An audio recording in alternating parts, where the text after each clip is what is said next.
Favourite ranking আমার খুব favourite আলোচনা। আপনাদের সঙ্গে তর্ক বিতর্ক হয়, মিলিয়ে দেখার ব্যাপার থাকে।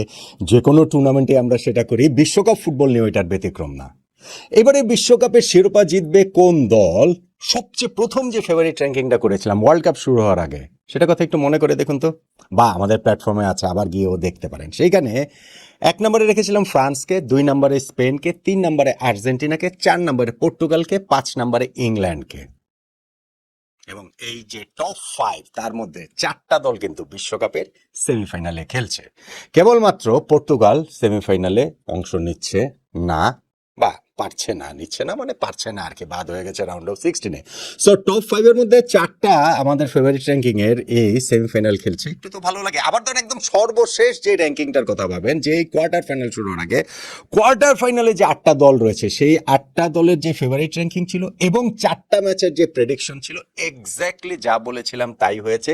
সেই ফ্রান্স, স্পেন, আর্জেন্টিনা, ইংল্যান্ড, এই 4টা দলই জয়ী হয়েছে। এখন সেমিফাইনালে এই 4টা দল মুখোমুখি হচ্ছে পরস্পর। এখন সেমিফাইনালের আগে যদি আরেকটা ফেভারিট র্যাঙ্কিং করি, বলতে পারেন লাস্ট ফেভারিট র্যাঙ্কিং, মানে এই অর্থে 4টা দল, আর ফাইনালের ফেভারিট র্যাঙ্কিং কি, দুইটার মধ্যে একটা শিরোপা জিতবে। তো